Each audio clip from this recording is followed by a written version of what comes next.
todos. Vamos hoy con la clase número 15 del curso La naturaleza del alma. Esta clase lleva por título El cuarto rayo y la vida de grupo ashrámica. Significa la vida de grupo en el ashram de la jerarquía, en un ashram de la jerarquía. También habla sobre el cuarto rayo como sonido, color y vibración esotéricos. Dice cosas muy interesantes.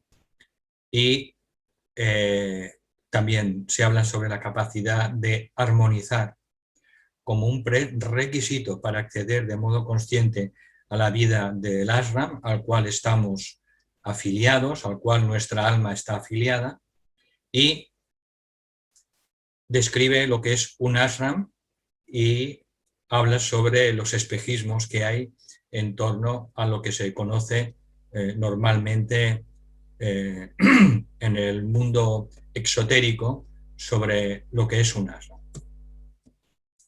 Bien, entonces dice el cuarto rayo como sonido, color y vibración esotéricos.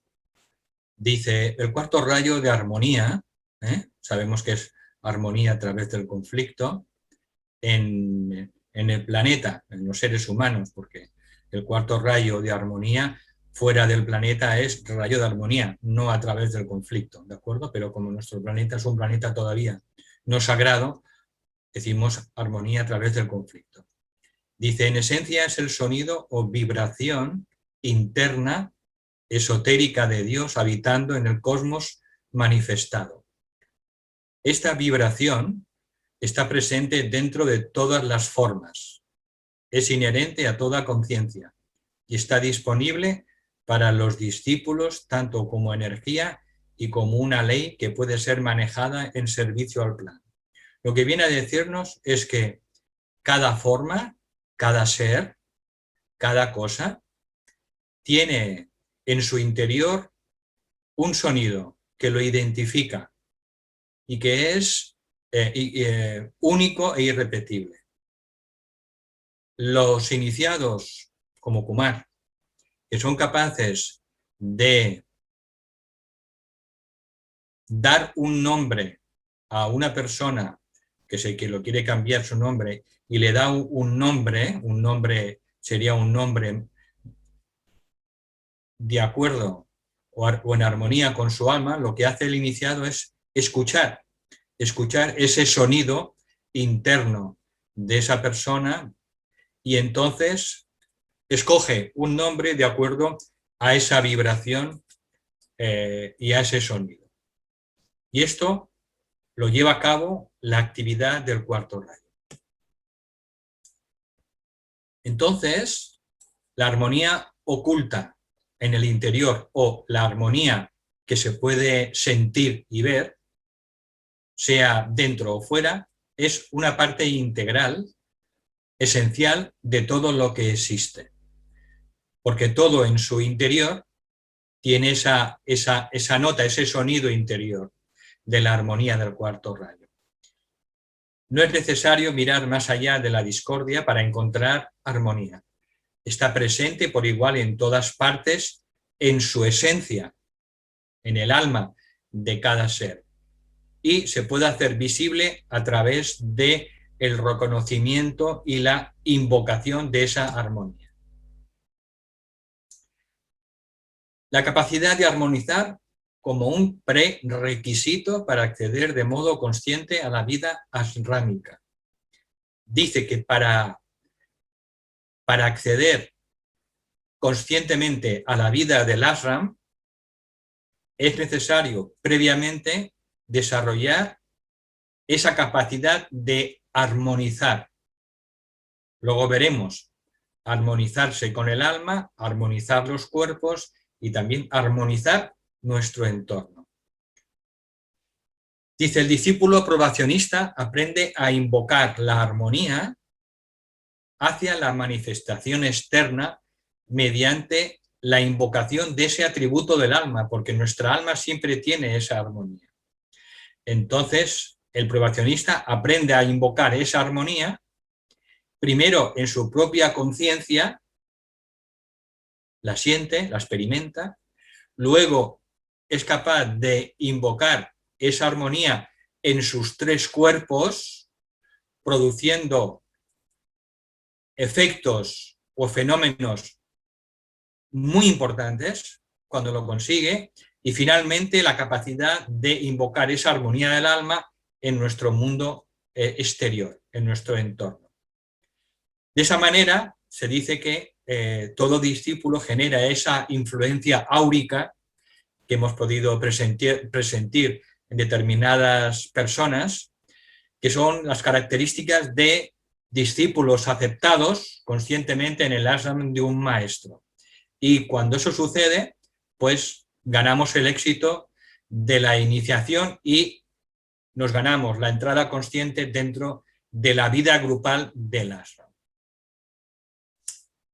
La mayoría de nosotros, dice el maestro Saint-Germain, estamos familiarizados con el tema de los ashrams jerárquicos, sobre todo a través de los libros de Alice Bailey, pero de una manera solamente vaga e intangible. Dice, sin embargo, hoy en día estamos en los albores de la nueva era y existe un momento de oportunidad que se pone a disposición de todos los probacionistas y las probacionistas para que puedan entender ciertas verdades de acuerdo a los nuevos tiempos, a fin de acelerar y ayudar a que podamos completar con más facilidad nuestra fase de desarrollo en la que ahora mismo nos encontramos. También muchos discípulos aceptados conscientemente vuelven su atención al grupo de probacionistas, ayudándonos en una nueva espiral de logro. De esta manera, el sendero, gracias a los nuevos tiempos que vivimos, es más rápidamente asequible. Sin embargo, es más difícil de transitar. Repito, es más fácilmente asequible el sendero, pero es más difícil de transitar, porque al probacionista se le exigen ciertas cosas que no se le exigían en el pasado.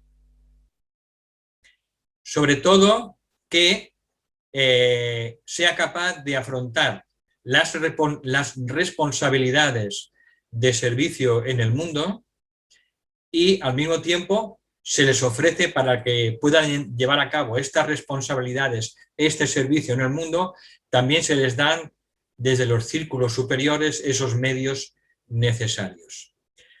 Aquellos que pueden aprovechar la oportunidad y al mismo tiempo ese crecimiento derivado de lo que ya venimos diciendo en las lecciones anteriores, que es la reconstrucción del carácter, construir un carácter nuevo, pues habrán ayudado, y es un servicio esto, habrán ayudado para que este sendero de estos nuevos tiempos sea más fácil para la humanidad. ¿De acuerdo? Y ahora pasa a describir de lo que es un ashram. Dice, un ashram, aunque es un hecho de la naturaleza, existe solamente en la conciencia. El ashram existe solamente en la conciencia.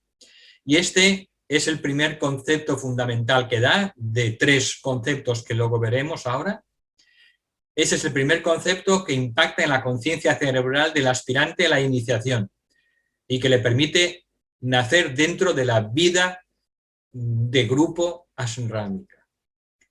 La mayoría de los probacionistas visualizan un ashram compuesto de un punto focal, como vemos aquí en la gráfica, un punto focal, normalmente un maestro de sabiduría, cubierto con una túnica, con un turbante, muchas veces, generalmente, o con aspecto oriental, y con un grupo de discípulos o discípulas cautivadas y cautivados haciendo reverencias a sus pies. Bueno, este es el cuadro que hemos visto antes, en el que se describe pues, brevemente cómo un ashram está constituido por 7 círculos y los que están afuera, en el último círculo, podemos decir que es la humanidad en relación con los aspirantes. Aquí están los aspirantes espirituales que se encuentran en lo que se llama la periferia del ashram, la periferia de la luz del ashram, y todavía no forman parte en sí mismo del ashram, los aspirantes. El discípulo en probación sí que ya forma parte del ashram en diferentes fases, porque este segundo círculo tiene 2 fases que veremos más adelante. Aquí está el discípulo aceptado, el discípulo en el corazón del maestro, el iniciado y el maestro. Muchos probacionistas sitúan el ashram en algún lugar de los mundos internos y desean fervientemente formar parte de él. Pero esta imagen, dice, no puede estar más lejos de la realidad y, sin embargo, constituye una de las mayores formas de pensamiento en el plano astral e incluso en el mental inferior. Desde que Blavatsky dio a conocer la existencia de la jerarquía y de ciertos miembros de la jerarquía en la fundación de la Sociedad Teosófica y luego posteriormente, desde entonces todas las personas, los aspirantes, sobre todo, y también probacionistas, pues se han ido formando una imagen glamurosa que no se relaciona con la realidad. Y esa forma de pensamiento en el plano astral, pues evidentemente sigue ahí, y podemos ver y seguir su rastro hoy en día en Internet. ¿De acuerdo? Por tanto, esa es una de las mayores formas de pensamiento que se ha formado gracias a todas esa aspiración, esa devoción, ¿no?, hacia los maestros, y es una de las mayores formas de pensamiento en el plano astral, incluso en el mental inferior. Esa forma de pensamiento tan potentísima, creada a lo largo de la última parte del siglo XIX y el siglo XX y todavía en la actualidad, por lo que hace a veces incluso es que se pueda materializar, y a veces un aspirante o un probacionista puede ver incluso físicamente a un maestro y en realidad no está viendo al maestro, está viendo esta forma de pensamiento que ha logrado, por lo que sea, pues cobrar más densidad y materialización. Dice, el ashram existe en la conciencia de sus miembros. El ashram existe en la conciencia de sus miembros. Y hemos visto antes que es un estado de conciencia. Y es una conciencia grupal, no es individual. Una conciencia completamente grupal, como la que tiene nuestra alma. Cada miembro participa y contribuye a la conciencia global del grupo. De ese modo están en contacto consciente con cada uno de los otros y en cierta medida con la vida central rectora del ashram. Los miembros conscientes de un ashram, los discípulos aceptados, desarrollan de manera gradual la telepatía. Y por eso están en contacto consciente con el paso del tiempo, muchos de ellos, pero no solo los que están en encarnación física, porque en todos los ashrams hay discípulos o discípulas aceptadas que ya han hecho el traspaso, que no tienen cuerpo físico, pero colaboran juntos. De manera que la muerte no rompe el vínculo de nuestra afiliación a un ashram como discípula o discípulo aceptado. Por tanto, hay discípulos que están en encarnación y otros discípulos o discípulas que ya están fuera de la encarnación porque ha terminado su periodo dentro del plano físico. Dice, esta vida central del ashram sería como el maestro, ¿no? Pero habla de vida central, como energía. Esta vida central del ashram es quien mantiene enfocados los planes y propósitos del grupo. Y luego cada miembro se relaciona con los demás hermanos de acuerdo a sus talentos, a sus capacidades y la necesidad kármica para manifestar esos planes y propósitos. Por tanto, la vida central del ashram o el maestro es el que mantiene sobre todo enfocado el plan de Dios. Cuando decimos la gran invocación, decimos el plan de Dios que los maestros conocen y sirven. Por tanto, el maestro conoce ese plan y mantiene todo el tiempo enfocado los planes y el propósito del grupo que tiene que ir desarrollando en las actividades de servicio de acuerdo al propio rayo de ese ashram. El alma espiritual trascendente, nuestra alma, nuestro yo superior, tiene su propia vida particular y asuntos y forman parte de la vida ashrámica del grupo. Este es el segundo concepto fundamental a impartir a los probacionistas, y es que nuestro yo superior, nuestra alma espiritual trascendente, recordar que somos trinos, poseemos un alma animal, poseemos un alma humana y un alma espiritual trascendente o yo superior. Pues nuestro yo superior o alma espiritual trascendente forma parte conscientemente de la vida del ashram, siempre. Y ahora veremos qué ocurre con la personalidad a medida que camina el sendero del discipulado, porque es una toma de conciencia por parte de la personalidad a través del proceso de la iniciación. Pero nuestro yo superior vive siempre en esa conciencia del ashram, del grupo ashrámico.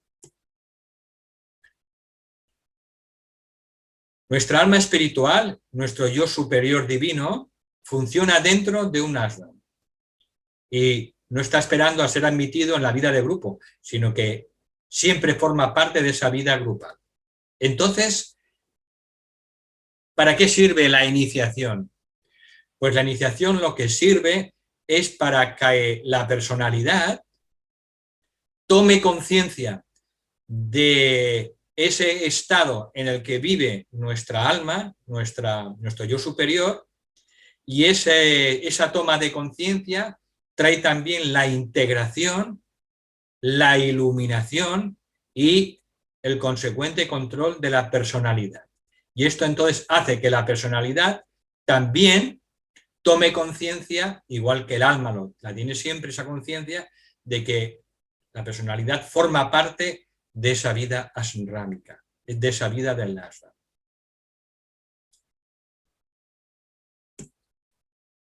Bien, el propósito superior, que se conoce normalmente como el propósito del alma o el plan del alma, tiene que ver con la relación entre el alma en su propio nivel y la conciencia crística a la que está despertando.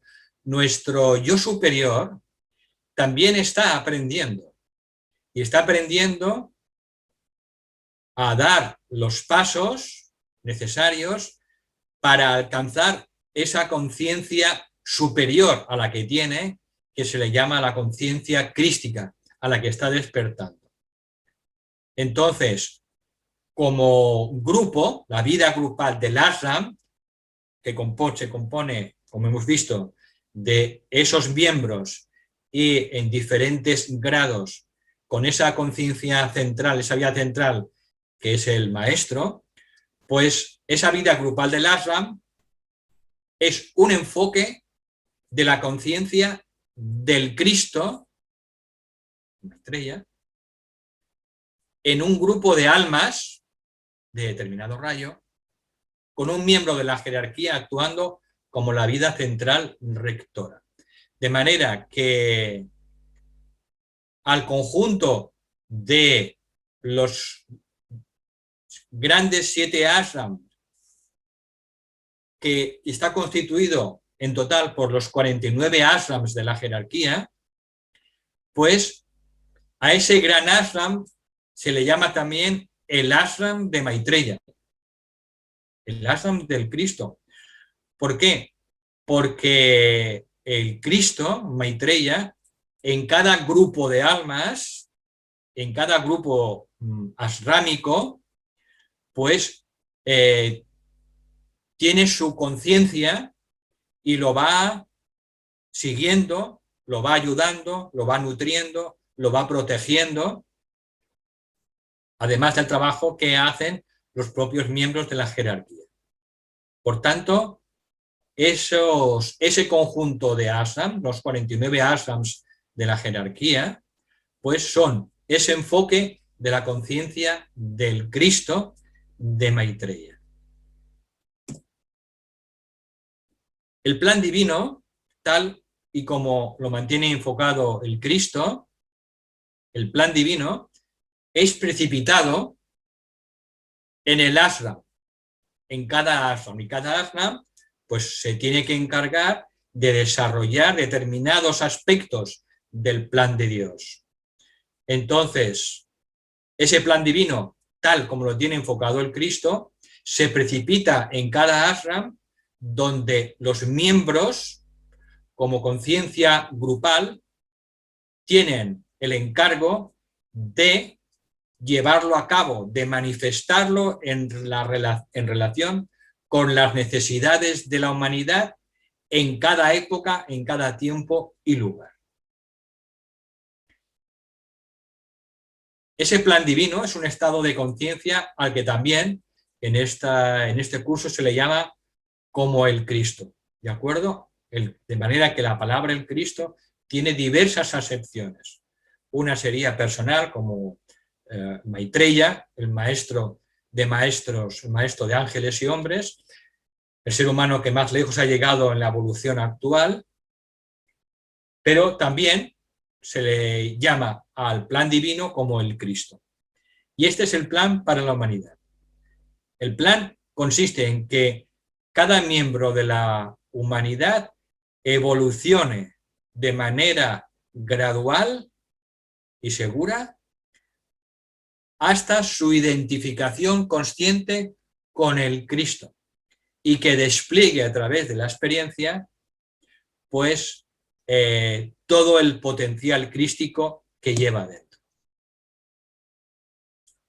Entonces, el propósito mismo del alma tiene que ver con su relación específica con ese plan. Nuestro propósito tiene que ver con ese plan.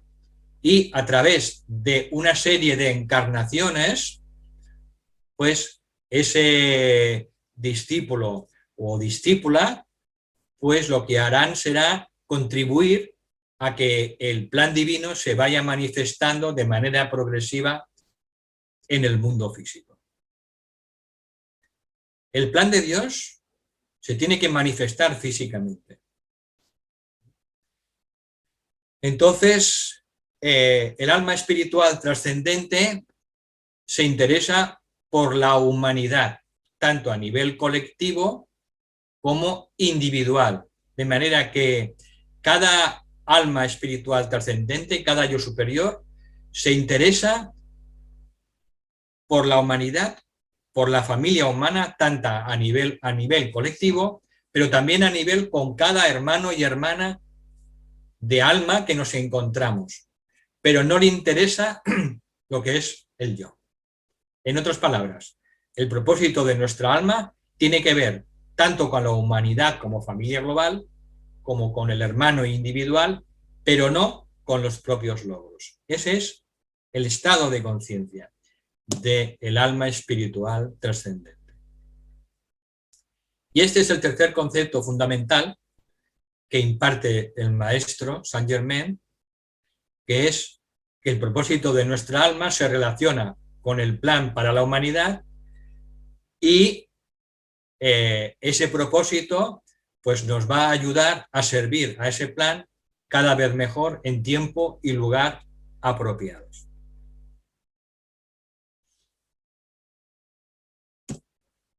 Vale, por tanto, dice que la tarea del probacionista no es tanto elevarse hacia el ashram, porque el alma espiritual del probacionista ya vive en esa conciencia del ashram. Dice, por tanto, la tarea no es tanto elevarse hacia el ashram, que esto lo puede hacer durante momentos determinados, a veces en las meditaciones, sino hacerse él mismo disponible para el ashram. Hacerse él mismo o ella misma disponible para el ashram, tanto en conciencia como en el instrumento para el trabajo que se necesita realizar. En otras palabras, dice el probacionista, permite que el ashram trabaje a través suyo. No tiene que elevarse, sino que permite que el ashram trabaje a través suyo. Que el ashram y su conciencia descienda hasta él a través de ese alineamiento interior para que se manifieste la conciencia de grupo dentro de su conciencia cerebral y luego hacia afuera en el mundo cotidiano. Esto es muy importante porque normalmente esto se explica de otra manera.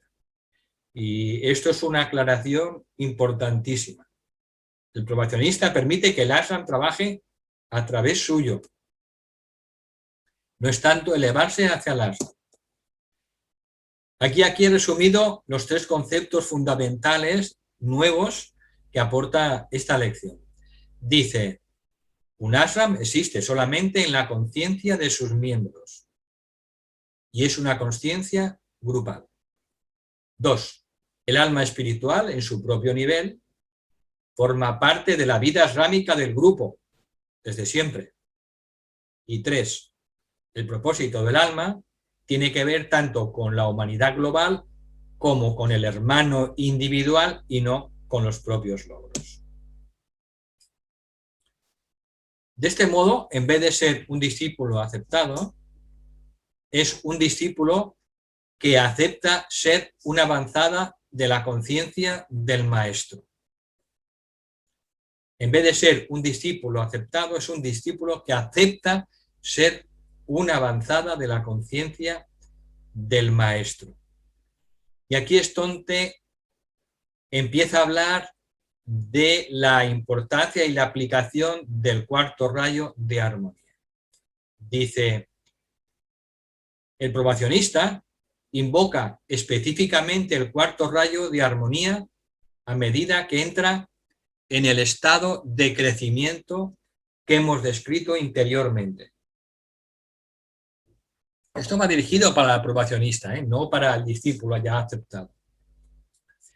Al darse cuenta el probacionista de que el cuarto rayo es ese sonido esotérico de todas las cosas, de todos los seres, y de que éste produce el color, un color específico también de cada forma, de cada ser, el probacionista invoca ese sonido silencioso de su alma como el atributo de la armonía.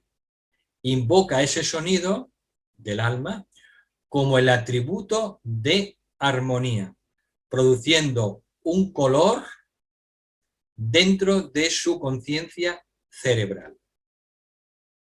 De manera que donde primero se siente ese sonido silencioso de la armonía, armonioso, que es un atributo de su propia alma, se produce en primer lugar el sonido y el color dentro de su propio cerebro. Ahí lo registra en primer lugar. Se esfuerza mediante la meditación en sentir el tono de su alma, que es armonía, y busca quedar tan alineado con esa frecuencia vibratoria como para impactar su cerebro mediante lo que hemos ya visto en alguna lección anterior, mediante el triángulo formado por el centro coronario, la cueva o la caverna y el centro ágil.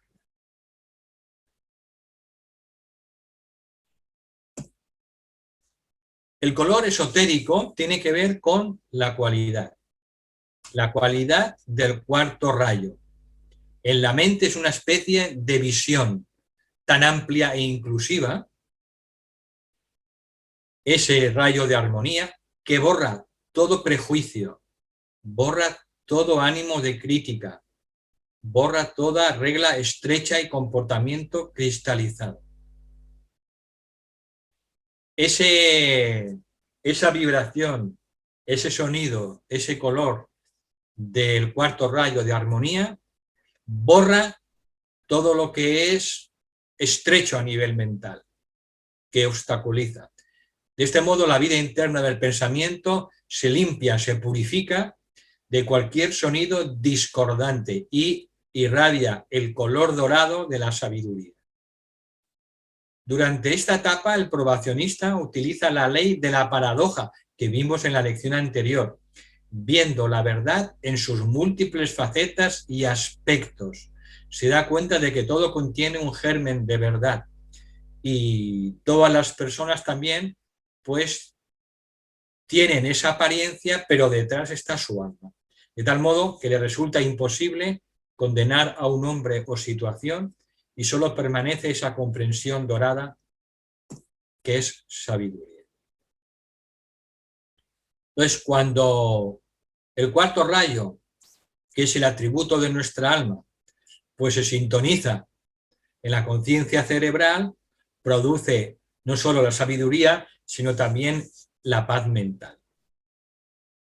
Después de haber reproducido el tono de esa armonía de nuestra alma dentro de la conciencia del cerebro, el probacionista se dispone, como segundo paso, a reproducirlo dentro de sus cuerpos. Primero lo registra ese sonido, ese color del cuarto rayo de armonía en su cerebro y luego pasa al siguiente nivel, que es intentar reproducirlo en sus tres cuerpos, mental, emocional y físico. Pero aquí el maestro nos hace una advertencia. Dice, importante, esto se realiza después de que la frecuencia dinámica de esta energía se haya impuesto sobre el cerebro, la conciencia cerebral, y no antes. De manera que primero tiene que registrarse en el cerebro. Y luego dice que esta energía ha de producir resultados a ese nivel, a nivel cerebral, antes de invocarla, antes de invocar ese sonido, ese color del cuarto rayo en los cuerpos. Y aquí explica por qué. Porque dice, esta invocación del cuarto rayo en los cuerpos inferiores es magia, es una operación mágica y el maestro no la explica en este curso y dice, porque si la explicara solo serviría para ponernos en peligro. Entonces, ¿qué solución nos da? Pues dice que sepamos que siempre que el estudiante o la estudiante está preparada, el profesor o la enseñanza aparece, siempre. Con lo cual, nos tenemos que preparar y seguir siempre preparando, porque cuando entonces estemos en ese punto de poder invocar ese cuarto rayo de armonía, ese sonido esotérico, ese color esotérico, que ya lo hemos escuchado en el cerebro y lo hemos sentido, que lo podamos entonces invocar en nuestros cuerpos, entonces ya vendrá pues el profesor o la enseñanza para ayudarnos. Cuando haya conseguido el probacionista desarrollar con éxito lo descrito anteriormente, se hará con seguridad receptivo al conocimiento necesario para completar la siguiente etapa. Cuando se invoca el cuarto rayo de armonía en los cuerpos, en los tres cuerpos, dice que la frecuencia de esos cuerpos se eleva de tal manera que la vida del propio ashram, en el mundo mental superior, la vida del propio ashram puede verterse a través de esos cuerpos. Ojo, dice que la vida de todo el ashram se puede verter a través en los cuerpos y a través de ellos. Los cuerpos no solamente se purifican, sino que literalmente se reconstruyen a través de la aplicación mágica de ese sonido esotérico del cuarto rayo de armonía. Dice, cuando el probacionista es capaz de hacer eso en las últimas fases del discipulado en probación, dice, en esa fase se eliminan completamente viejos patrones kármicos de enfermedad e invalidez y la carne se adapta a un nuevo molde. El probacionista, literalmente, con una nueva conciencia y un nuevo instrumento, una nueva personalidad, está preparada entonces para dar el siguiente paso, y es recrear en su entorno, en su mundo exterior, alrededor de él, esa vibración, ese sonido esotérico, ese color del cuarto rayo que antes ya ha invocado en sus cuerpos para producir en su mundo externo un impacto espiritual. Es lo que llama esa influencia áurica, que es la característica de todos los probacionistas en sus últimas fases o los discípulos aceptados. Su influencia áurica, que todos hemos sentido alguna vez, pues cuando nos hemos relacionado con determinados seres. Este o esta probacionista se ha convertido entonces en un discípulo aceptado o aceptada a través de la aceptación del camino, la vida y la conciencia del discipulado. Así vive en el mundo como tal y su influencia áurica es tan potente que empieza a producir crecimiento en todas las unidades de conciencia con las que entra en contacto. Esa influencia áurica del discípulo aceptado o aceptada ya es tan potente que cualquier persona que se pone en relación con ella, que entra en contacto con ella, pues automáticamente crece interiormente. Dice así, vive en el mundo como tal y su influencia áurica es tan potente que produce crecimiento en todas las unidades de conciencia con las que entra en contacto. Ese discípulo o discípula aceptada se ha convertido en un Cristo joven. No está totalmente crecido ni maduro, pero es consciente de su naturaleza crística y ese discípulo o discípula aceptada es creador de lo bueno, lo verdadero y lo bello para sus hermanos. Se ha convertido en un poder en el mundo, una influencia para el Cristo y un instrumento del plan divino para la humanidad. Y terminamos con el pensamiento simiente del cuarto rayo que ya vimos en la lección anterior, y dice, continúe con el mismo pensamiento simiente del cuarto rayo de armonía y aprenda el verdadero significado de la paz. Aspiro a sentir la frecuencia del sonido silencioso del alma espiritual trascendente. Aspiro a entender su significado y a reproducirlo armoniosamente dentro del mundo de la personalidad, entendiendo que esta vibración, esta armonía, es un atributo del alma, de nuestra alma. Bien, aquí acaba la lección número 15. Es una lección muy interesante, contiene muchísimas claves que luego algunas de ellas se irán desarrollando a lo largo de las lecciones posteriores, pero esta lección dice cosas muy importantes, realmente aporta información a nivel espiritual y esotérico muy importante. Entonces seguimos aconsejando que las personas se lean el capítulo que veremos dentro de 15 días, la lección que sería la lección número 16, si es posible, para que cuando veamos la explicación de la lección a través de esta clase, pues sea más productivo. Y por último, pues doy las gracias más sinceras al grupo de personas que está colaborando en este proyecto para que se haga posible la realización del mismo y especialmente al grupo de Barcelona del World Teacher Trust. Vale, pues aquí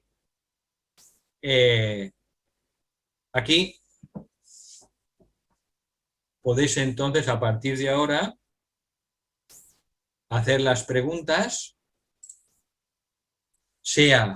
lo podéis enviar por el chat o enviar o abrir los micros. Ahora Rosa abrirá los micros y entonces pues podéis hacer las preguntas que queráis. Esta lección es una lección para revisar y para reestudiar, porque contiene una sabiduría tremenda, tremenda. Cambia muchos conceptos de los que normalmente tenemos. Nos aparta de muchos espejismos de lo que es un ashram de la jerarquía. Y entonces nos acerca a la verdadera realidad de lo que es la vida de un ashram. Entonces, bueno, simplemente que es una lección que puede resultar un poco difícil, pero que por eso es importante que las reestudiéis con tranquilidad y que vayáis también tomando notas, ¿de acuerdo? Porque contiene muchísima información y muchísimas claves que muchas de ellas irán ampliando en las lecciones siguientes. Y ahora pues Rosa va a coordinar el tema de las preguntas. Buenas tardes a todas y a todos. Ya os he abierto para que podáis quitar el silencio y podáis emitir preguntas. De momento en el chat no hay ninguna pregunta. Quien prefiera hacerla en el chat, me la escribís en el chat y yo se las verbalizo a Valentín. Y si no, por el micro.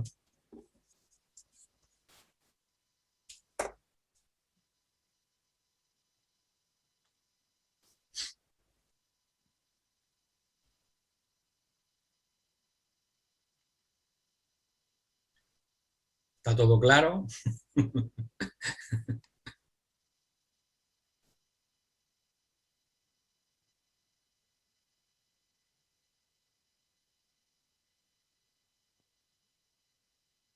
Venga, va, que se anime a alguien.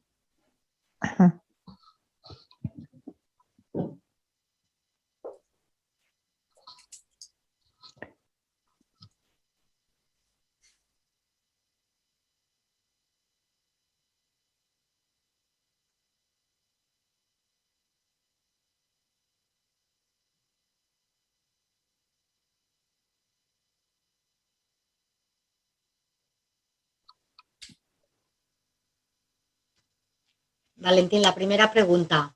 Nos pregunta Eva, ¿cómo sabemos si hemos sido aceptados en un ashram?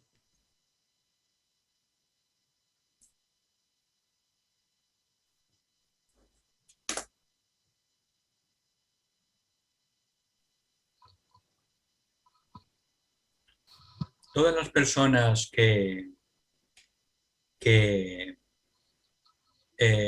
estamos siguiendo y practicando las enseñanzas de Kumar o de otras escuelas esotéricas, como la Escuela Arcana o la Agni Yoga Society, hay muchos grupos. Todas las personas que estamos de manera sincera siguiendo y practicando en la medida de nuestras posibilidades esas enseñanzas espirituales, hemos sido ya aceptados dentro del ashram. Pero el ashram, como habéis visto, tiene 7 círculos. Entonces, el último círculo es para la humanidad, el círculo de el que le sigue es para los aspirantes y el otro es el círculo de los probacionistas. Porque luego el que le sigue es el círculo de los discípulos y discípulas aceptados. Entonces, nosotros, primero, nuestra alma, nuestro yo superior, nuestra alma espiritual, forma parte continuamente de la vida del ashram. Eso hay que tenerlo claro. Lo que estamos intentando hacer con nuestro trabajo, nuestro servicio, nuestras meditaciones, es hacer que esa conciencia que tiene el ashram, que tiene nuestra alma de su vida en el ashram, pues también la tenga la personalidad. Y esa conciencia en la personalidad, pues se alcanza a través de la iniciación. La iniciación normalmente es simultánea, va unida con el discipulado aceptado. Entonces, todos nosotros y todas nosotros hemos sido aceptados en el ashram de un maestro y la mayoría de la gente que conocemos son probacionistas, porque el aspirante es aquella persona que siente esa inclinación espiritual, siente esa aspiración, pero todavía no disciplina rítmicamente su personalidad, que esa es la diferencia con un o una probacionista. La probacionista somete su vida a una disciplina, somete la personalidad a una disciplina, que es la meditación diaria, el estudio diario, el servicio, intenta compartir sus talentos y sus dones y se ocupa de estar siempre reconstruyendo su carácter. Entonces, esa es la diferencia entre un aspirante y un probacionista. Los aspirantes todavía técnicamente no forman parte del ashram, pero los probacionistas han sido aceptados dentro del ashram y forman parte no ya de la periferia del ashram, que son los aspirantes a la humanidad, sino que forman parte de ese núcleo más interno del propio ashram. Pero dentro de esa franja, ese círculo de la etapa de probacionistas, hay también 3 fases. Hay 3 fases de menor a mayor profundidad. Entonces, la mayoría de la gente que nos conocemos hace ya años, somos ya probacionistas. Estamos en el nivel 1 o en el nivel 2 de probacionistas, o en el nivel 3 algunas personas, y se están preparando esas personas que están en el nivel más interno, el nivel 3 de probacionistas, se están preparando para ser un día discípulas y discípulos aceptados, que es el nivel más interior. Por tanto, todos hemos sido aceptados en un ashram. Lo que estamos intentando es ganar la conciencia de esa filiación en el ashram, de esa filiación ashrámica. Entonces, cada probacionista pues imprime su propia velocidad de acuerdo a sus fuerzas internas, a su voluntad espiritual, a su aspiración, y cada uno decide pues su compromiso, porque somos absolutamente libres. Entonces, todos hemos sido aceptados en el ashram. Y dentro de ese nivel de los probacionistas, pues entonces estamos pasando las diferentes pruebas también, pruebas, pues eso se llama probacionista, a ese círculo. Pruebas de salud, pruebas de la familia, pruebas en el trabajo, prueba en los temas económicos y materiales. Hay muchas pruebas que tenemos que ir poco a poco también superando. Eso se le llama sendero probatorio. No se le llama el sendero de la diversión, no, el sendero porque hay determinadas pruebas en las que vamos también quemando karma. Esas pruebas son para quemar karma y pasar, con el paso del tiempo y la voluntad, hacia niveles más profundos de la capa que llamamos del nivel del sendero probatorio, que, insisto, tiene 3 capas a su vez, dependiendo de nuestro grado evolutivo y de nuestro compromiso, pero finalmente, el discípulo o la discípula en probación, finalmente llega un día en que se convierte, sí o sí, en un discípulo o en una discípula aceptada conscientemente en el ashram de un maestro. Es el mensaje de Escorpio. Salgo triunfante de la batalla. Entonces, el éxito está asegurado, pero cada alma, cada discípulo o discípula probacionista, pues imprime su propia velocidad según su fortaleza interna, según su aspiración, según su nivel evolutivo, etcétera, etcétera. Por tanto, y con esto termino, todos y todas hemos sido aceptados en el ashram de un maestro. Lo sepamos o no. Y la mayoría estamos en el nivel de los probacionistas. Pero hay esos 3 niveles. Y el tercer nivel finalmente se transforma, que de eso iba hoy esta lección, ¿no? Para que la probacionista o el probacionista se transforme en un discípulo aceptado. ¿Cómo? Pues como hemos visto, trabajando con el 4º rayo, con ese sonido esotérico que hay en cada forma, con ese color esotérico que sentiremos un día en el cerebro, que luego seremos capaces de hacerlo descender a nuestros cuerpos, creando esa influencia áurica característica de todos los discípulos y discípulas aceptadas, y finalmente esa capacidad de armonizar, pues, y de atraer y elevar a las almas, pues la podemos comunicar en el mundo externo. Por tanto, ese es el destino. Es nuestro destino. Sí o sí. No hay sí o no. Es sí o sí. Pero cada alma decide su velocidad. Para ello,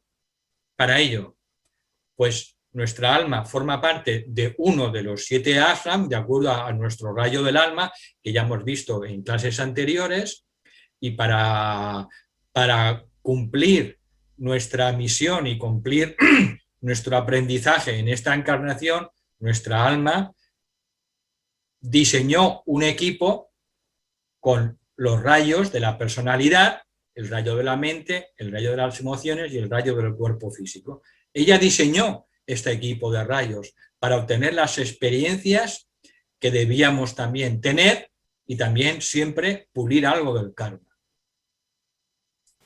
Entonces ahí estamos todos nosotros y todas nosotras. El triunfo está asegurado.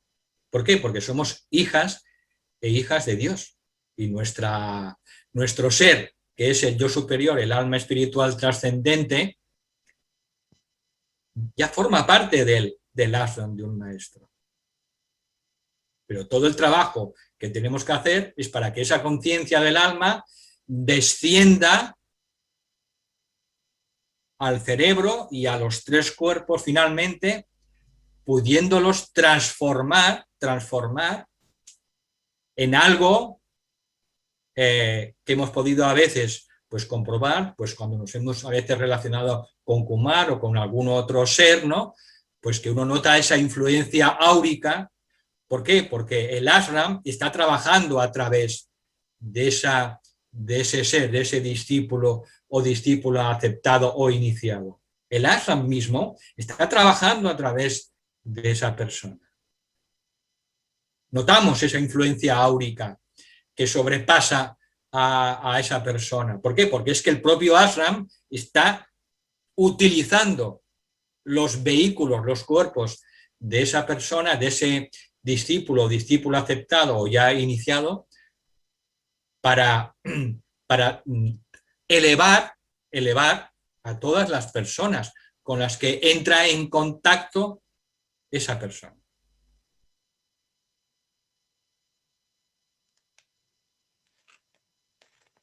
Isabel nos pregunta, Valentín, ¿es por eso que el maestro Kumar insiste tanto en que meditemos? Claro. Vamos a ver. La meditación forma parte del entrenamiento del sendero de probación. La meditación diaria, no solo en las lunas llenas. Meditación diaria.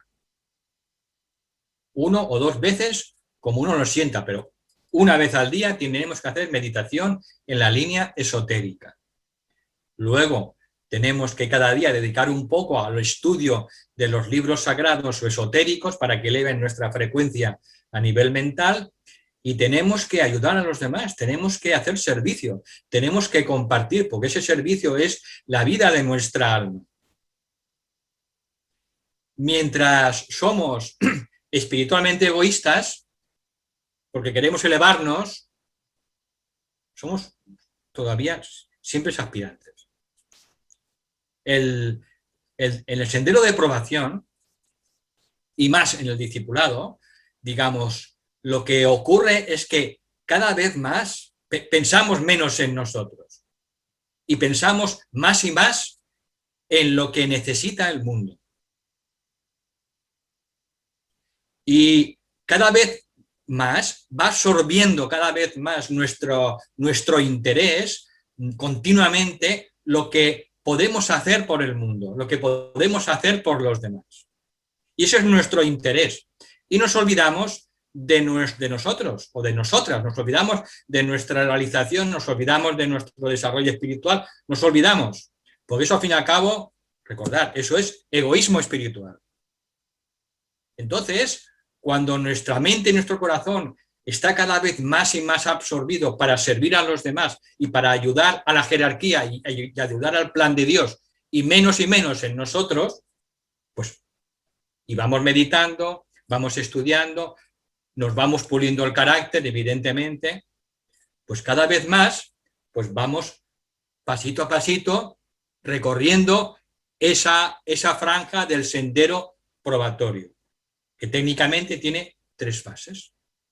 Hasta que un día pasamos de la primera a la segunda, de la segunda a la tercera, y en el tercer escalón un día, pues el discípulo o discípula en probación se transforma en una discípula conscientemente aceptada y trabajando en el ashram, un ashram de la jerarquía. Y a partir de ahí, el ashram de la jerarquía empieza a trabajar a través de esa persona. Por eso, en definitiva, es un camino de conciencia, de toma de conciencia. Un camino de tomar cada vez más conciencia de lo que somos. Porque nuestra alma ya está siempre trabajando en el ashram y ayudando a los demás. Entonces, es la personalidad la que tiene que ir ampliando su conciencia para conocer y saber lo que el alma está haciendo y pensando. Esa es la ampliación. Y para eso hay que meditar, evidentemente. Recordad, En una lección anterior, el maestro decía, la meditación es el camino de los dioses. Y tenemos que tomarnos muy, muy en serio la meditación. No, voy a meditar de cualquier manera. No, no. Tiene que ser lo más importante del día. Y a partir de ahí, poner todo nuestro corazón y nuestra mente en la meditación, porque es un espacio en el que se pueden abrir las puertas con nuestra propia alma y también con la jerarquía. Por eso, me gustaría, pues eso, que tuvierais presente que el éxito está asegurado. El éxito ya está. Todos nos vamos a matricular y todas nos vamos a matricular en esta escuela de la jerarquía y todos un día nos convertiremos en Cristos. Y eso ya está predestinado. Todos los seres humanos, sin excepción. Pero en ese gran colegio, pues hay muchas almas que están en diferentes cursos y nosotros estamos pues, en un curso un poquito pues, más allá de los párvulos, ¿no? Un poquito más adelantado, ¿no? Pero hay muchos niños que vienen detrás y hay menos también pues, que están por delante, ¿vale? Pero todos nos matricularemos y en eso es lo que hay que tener siempre presente, que podemos fallar, podemos equivocarnos, podemos caer muchas veces, pero siempre tenemos que levantarnos, ¿no? Para seguir adelante. La jerarquía no nos pide que tengamos éxito siempre, solo que si nos caemos una vez nos levantemos. Pide perseverancia y esa es la característica más importante que pide un maestro. Perseverancia. Y si te caes 1000 veces, te levantas 1000 veces y punto. Y sigues adelante. Y a partir de ahí, pues ya nos vendrán esas pruebas, esas lecciones del sendero probatorio, iremos quemando karma, porque todos tenemos karma pendiente, ¿eh? Tenemos un saco pues muy grande. Y entonces a uno le toca en esta vida pues quemar una parte de ese karma o dos partes, o el trabajo, la salud, el dinero, la familia, porque no hemos sido angelitos en el pasado. Entonces tenemos que, en este trayecto, tenemos que ir quemando karma. Por eso cuando nos vengan situaciones complicadas en la vida y difíciles que vienen, pues tenemos que aceptarlo como parte de nuestro karma que vamos quemando. ¿Por qué? Porque nos tenemos que ir liberando de ese saco que tenemos a la espalda. Tenemos que ir ligeros de equipaje. Ligeros de equipaje. Y eso es un poco lo que esta lección nos viene a decir, que tenemos por delante un proceso estupendo y que con aspiración, que con tesón y con la voluntad espiritual, pues seguiremos adelante y poco a poco nos iremos encontrando pues esas experiencias en nuestra conciencia, en nuestro interior, en nuestra conciencia, que nos irán confirmando que vamos por el buen camino. Otra pregunta, Valentín. El maestro Kumar en alguna ocasión nos ha comentado que usemos la imaginación creadora. Sí. Entiendo, según la lección, que esto no es adecuado. ¿Cómo podemos gestionarlo? Sí, vamos a ver. La imaginación creadora forma parte de la actividad creativa y creadora de un probacionista o un discípulo. Tenemos que usar la capacidad de crear. Y la primera fase de la capacidad de crear es a través de la imaginación creadora. ¿Por qué? Porque tenemos que no solo reconstruir nuestros cuerpos mediante esa actividad que es la imaginación creadora, tendremos también que utilizar la imaginación creadora para plasmar físicamente, materialmente, el plan de Dios.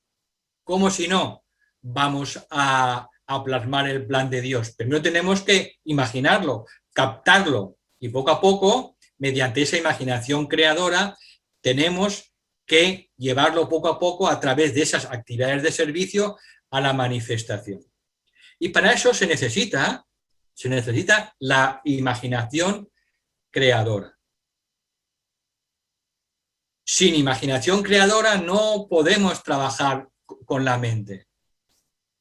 Y tenemos que aprender a utilizar la mente en esa faceta creativa. El problema es que el ser humano utiliza esa imaginación creadora de una manera egoísta, de una manera personal, centrada en sí misma. Entonces lo que hay que utilizar es la imaginación creadora para poco a poco ir plasmando el plan de Dios, los planes de Dios, captándolos y viendo dónde tenemos que colaborar para plasmar ese plan de Dios, sea en política, en educación, en sanación, en la filosofía, en la economía, en las religiones. El plan de Dios está ahí para crear una nueva civilización y ahora estamos en un proceso en el que se está viniendo abajo una civilización que ya está caducada, empezó hace 2000 años, pero ya está caducada, pisceana, y ahora viene una nueva civilización y tenemos que crear nuevas estructuras en todos los ámbitos, y esas nuevas estructuras, esa nueva civilización, pues se tiene que crear mediante esa actividad creadora. Eso es una actividad mágica, eso es magia blanca. Si algo no lo imaginamos, no se puede manifestar. Para crear un proyecto de servicio, una ONG, como creamos hace años, pues Buena Voluntad en Acción u otras, antes tuvimos que imaginarlo. Que podíamos crear un proyecto para ayudar a la gente que pasaba necesidades en Barcelona. Y a partir de ahí, utilizando esa imaginación creadora, pues poco a poco se fue manifestando a nivel de grupo, pues esa forma mental que finalmente se materializó en un proyecto de servicio. Por tanto, la imaginación creadora es necesaria. ¿Para qué? Como herramienta de magia blanca, para manifestar y colaborar en el plan de Dios. No utilizarla con fines personales, egoístas. Entonces, esa es la utilidad y la necesidad de utilizar la imaginación creadora. Hay que utilizarla para el bien, para la manifestación del plan de Dios. Y es necesaria, y hay que utilizarla. Es lo que se llama aprender a visualizar. El maestro tibetano y Kumar y todos los maestros dicen que tenemos que aprender a desarrollar la visualización creativa, porque a través de ella es como podemos diseñar, podemos crear magia blanca.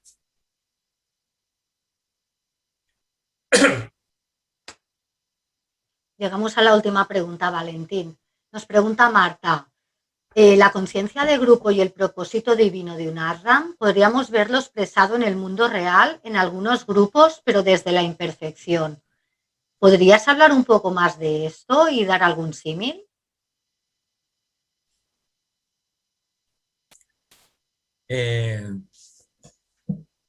Los grupos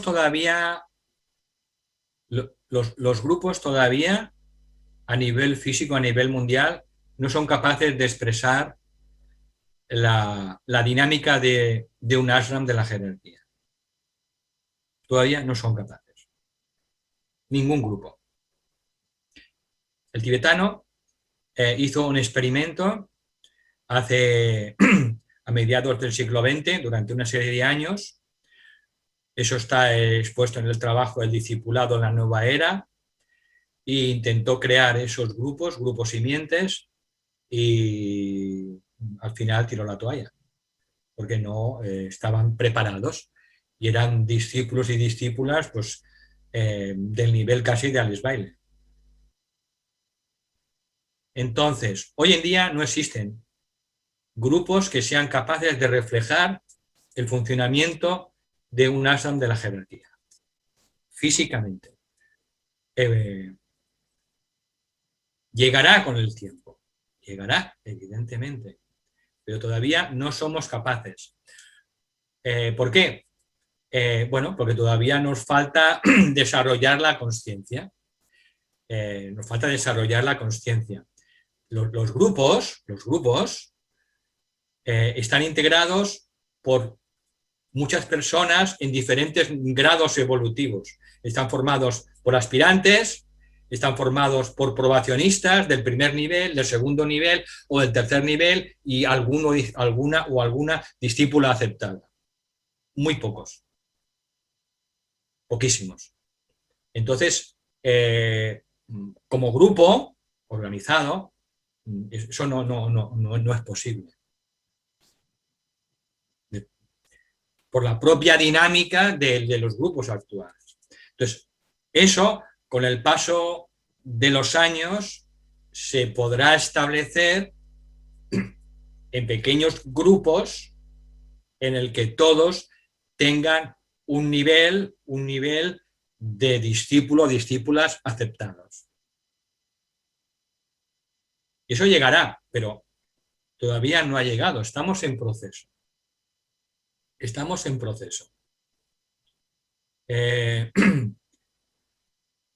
Un ashram, ya lo hemos dicho, igual que nuestra alma, tiene conciencia de grupo, grupal. No tiene ningún pensamiento individual.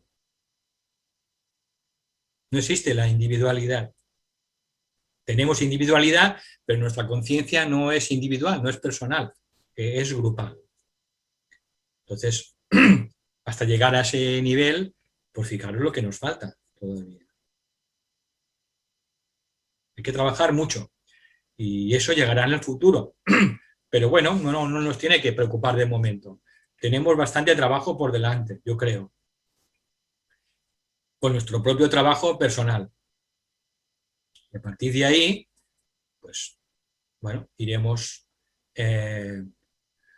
evolucionando, iremos perfeccionándonos, iremos ampliando nuestra conciencia, y poco a poco, pues, esos discípulos o discípulas aceptados, pues al finalmente se conocen, se encuentran, se relacionan, y la muerte, ya lo he dicho, la muerte no interviene, porque hay discípulos en el otro lado trabajando juntos con los de aquí. Entonces, todo eso llegará, pero de momento todavía no está maduro, no está maduro. El tibetano lo intentó y tiró la toalla, porque todavía no estamos maduros. Pero todo llegará con el tiempo, todo llegará con el tiempo. Lorelei desde Argentina nos hace una reflexión y dice que quizás sea un poco derrotista esta respuesta que nos has dado. Y se pregunta que si no puede ser que haya algún grupo hoy en día que lo pueda llegar a hacer. Si hay algún grupo, si hay algún grupo, no se conoce. Si hay algún grupo, no se dan a conocer. Grupos conocidos no hay. Hablamos de como grupo, como organización. ¿Me explico? Como organización, no. Y si existe ese grupo, sí que existe, pero no se dan a conocer.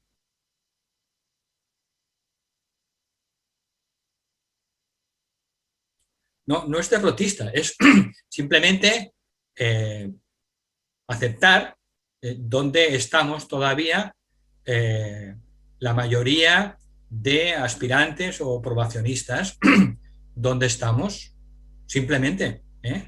Entonces lo importante es seguir trabajando, y tirar adelante. Pero a veces podemos entrar en un espejismo, ¿no? Todavía tenemos que aprender bastante. Lorelei, que es muy positiva, dice que, por ejemplo, nuestro grupo podría ser uno.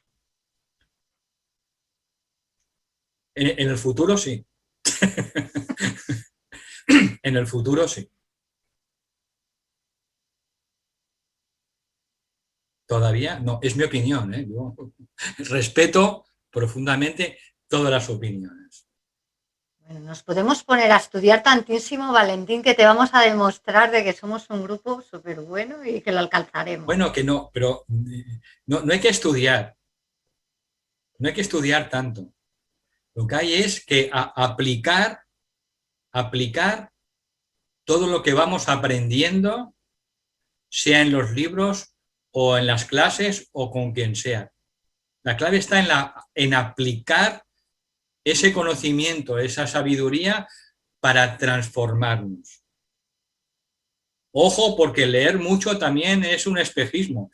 Puede ser un camino en el que nos desviemos y nos quedemos tan contentos porque nos hemos leído los 24 libros de filosofía esotérica del tibetano, el fuego cósmico, la doctrina secreta, y todo me lo he leído. Eso no produce la entrada en un ashram, ¿no? Esencialmente lo que produce la entrada en el ashram es ese cambio de conciencia en el que nos olvidamos completamente de nosotros, de cualquier egoísmo personal, y solo pensamos en el bien de los demás, en el bien grupal, en el que desaparecemos nosotros de la vida. Solo nos ocupamos de ayudar a los demás y cooperar con el plan de Dios, al que sirven y conocen los maestros.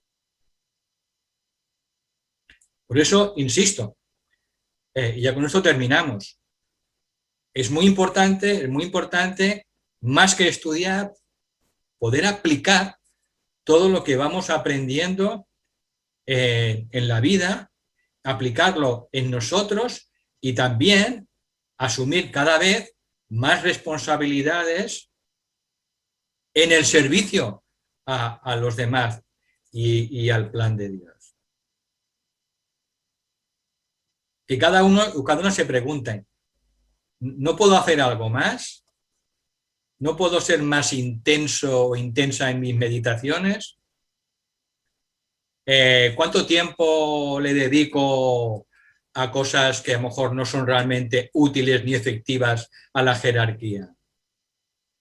¿Todo mi tiempo lo estoy dedicando al plan divino?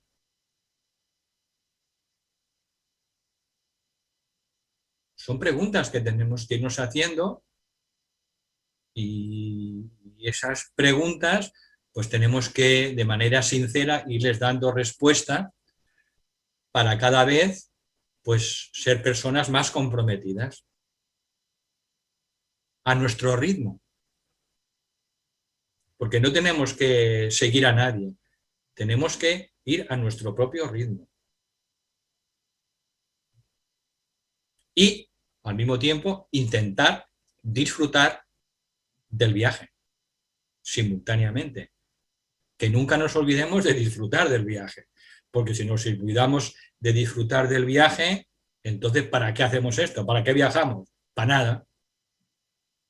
Entonces, son muchas teclas que poco a poco tenemos que llevarlas en armonía. Bueno, eso es el discipulado. El discipulado simplemente, pues hacerse esas reflexiones, hacer esos cambios en nuestra vida, superar esas crisis que nos vienen pues de la mejor manera que podemos, ¿no?